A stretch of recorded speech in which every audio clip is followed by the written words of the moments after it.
Content creation doesn't really generate income for B2B businesses. That's what I used to think until I came to a certain realization that kind of changed the way I looked at content creation within the context of B2B businesses. And I'm going to share that idea a little bit later in this video. Most B2B businesses struggle with content. And I found that there are two typical cases that usually happen. In one case, the business attempts to create content based on the advice they have out there, but they find that the content is not really moving the needle for their business.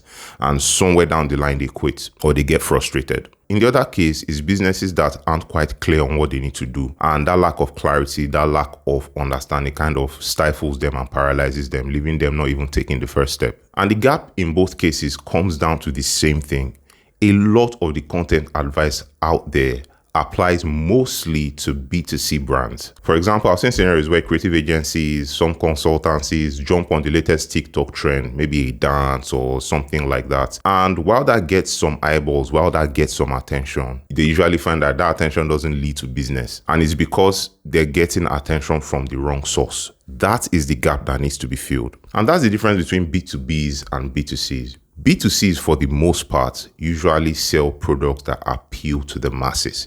You sell toothpaste, you sell food, you sell children's things. It usually appeals to the masses. B2Bs, on the other hand, don't. And so if you copy B2C tactics and try to apply to your B2B, that's the reason why it won't work. And that's why a lot of B2Bs struggle with content. So that's the first realization we need to come to. As a B2B brand, you're in a completely different game from the B2Cs.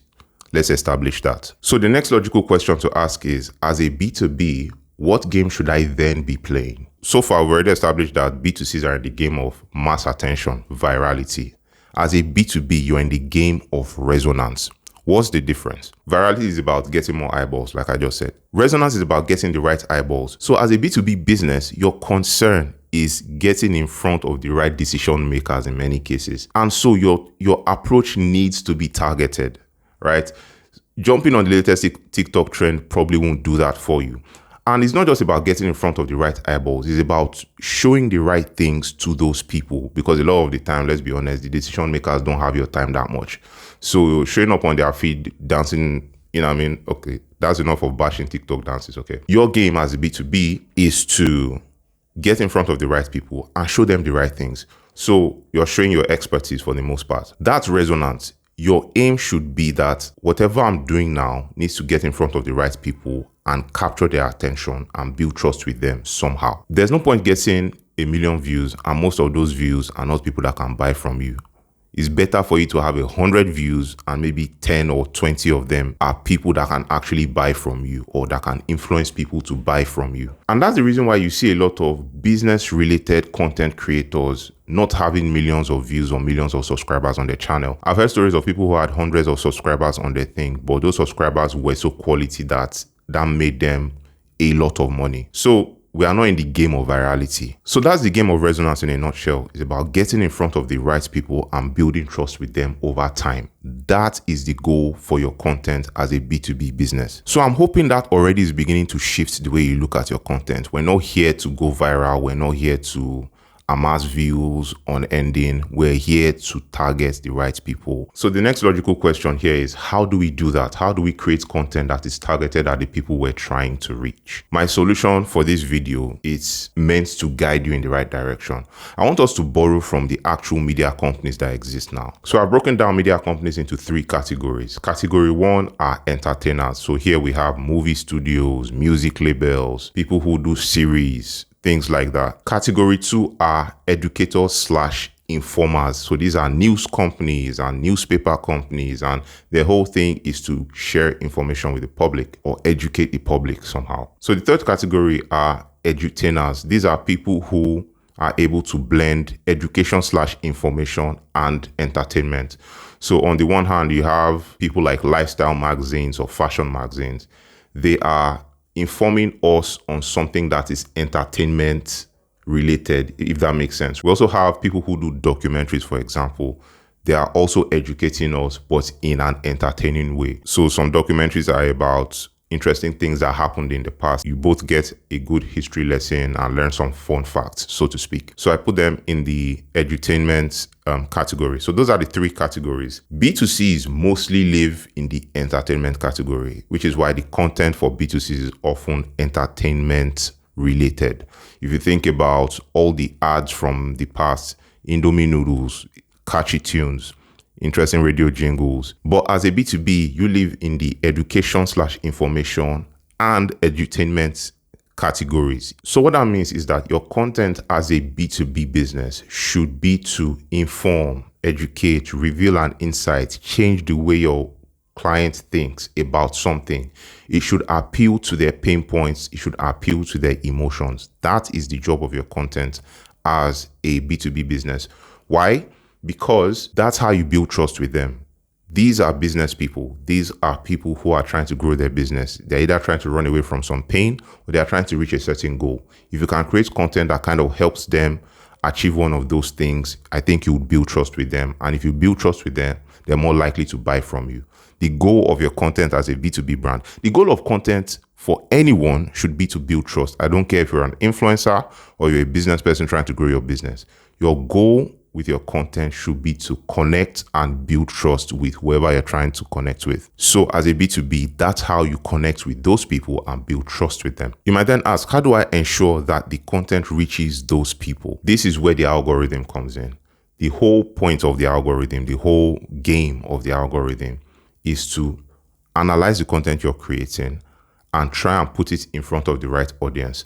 So typically, if you're creating the same kind of content, you're training the algorithm to know, okay, this person talks about branding, this person talks about law and legal things, this person talks about healthcare, this person talks about whatever.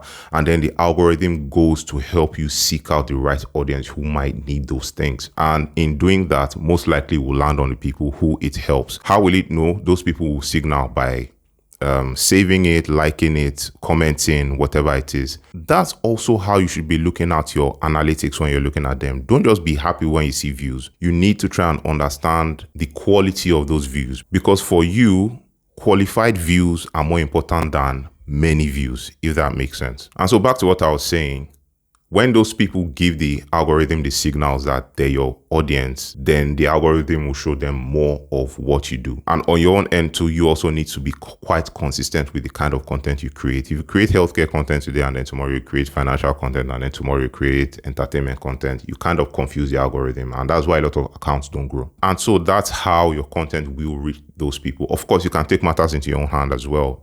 What you publish on social media can also be shown in person. You can call people up to give them presentations to kind of teach them these things as well. So you don't have to solely be on social media to share content with people. You can share content in person, you can share content over the phone and things like that. So, but the main idea is to create that kind of content and put it in front of those people so that you can connect with them, help them, and build trust over time, if that makes sense. But I don't just want to leave you with just a new way of looking at content. I also want to give you a practical step on how you can plan your content as a B2B business. So I've come up with a 3-step framework that can help you to plan content that resonates. Step 1 is to pick an angle. And what I mean by that is to decide on the impact your content will have on your audience. And there are 3 things I'm suggesting here. And this is not an exhaustive list, by the way. This is just a place to get started. If you have a brainwave to try something else, by all means do.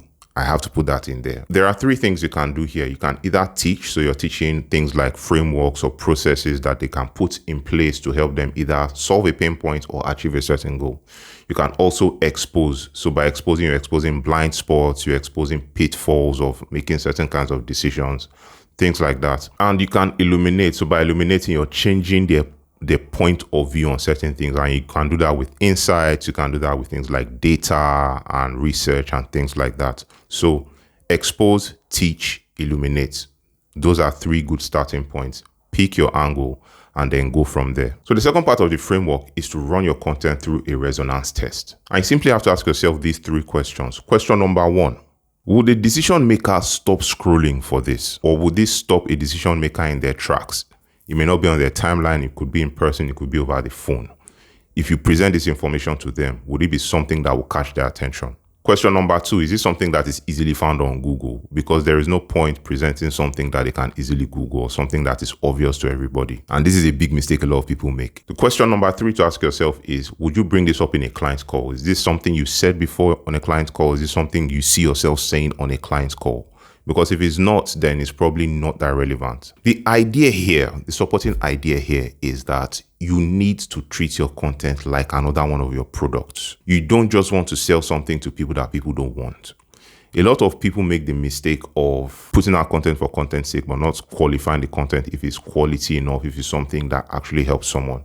The reason why I say you should treat it like a product is that the kind of part 2 of this part 2 of the framework is do some research. Pick up the phone, call past clients, call people within your network that fit a certain audience type and ask them, do you feel this pain? Is this something that if I gave you a solution to, you would find valuable? And things like that. You want to be sure that your content makes sense. Of course, the other thing is you could do is to post it online, and if nobody cares about it, then you know that this content doesn't work. But the whole idea is try and get data about the content to make sure that the content is actually helpful. Again, unlike B2C content, we're not here to entertain. Entertainment content is a bit more on the nose. There are things you can do that you know, okay, this is funny to me, let me put it out there. But if you're going to educate a decision maker or something, then you need to be sure that it's something they need, is a pain they have that needs solving, or is a goal they're trying to achieve. So you need to do your research to be sure that what you're presenting to them is valuable in that sense. Part 3 is more of the way you present your content. When you're shooting the video, creating the publication, whatever it is, speak as if you're speaking to one person. Let the information feel personal to them. And that's the way to kind of present it. If you're presenting it as if you're presenting it to the whole internet, it kind of models the impact, if that makes sense. You want people to feel like you're speaking to them directly. So this framework is kind of a good starting point, a seed, a place you can start for coming up with a content creation system for your B2B business. You can add to this, of course, you can remove from it as much as you want. But the whole idea is you start by generating content ideas, and I've given you 3 different angles you can take. You can teach something, expose something, and illuminate something. You come up with a few ideas there, then run the ideas through a resonance test. Test the ideas, call people to ask if they have the problem, see what's online, do some research, make sure that at least to the best of your knowledge, this content is resonant. And then when presenting the content, make sure that the content is actually impactful. Present it in an impactful way. And one powerful way to do that is to do the one customer rule. Speak as if you're speaking to one person. It kind of has more impact that way. So the bottom line is this. B2B content isn't about being everywhere every time. It's not about going viral. It's about being in front of the right people consistently. It's about connecting with the right people through your content and building trust by being consistent with that over time. And with this simple 3-step framework, you have a content system that should help you generate content consistently. So I hope you found this video valuable. I hope the video has helped you to kind of change the way you think about B2B content creation. I hope it helps you to create income for your business through content. If you would like to work with me, click on the link in the description. We'll jump on a call and we'll take it from there. That said, like the video, drop a comment, subscribe, all that good stuff, and I'll see you in the next one.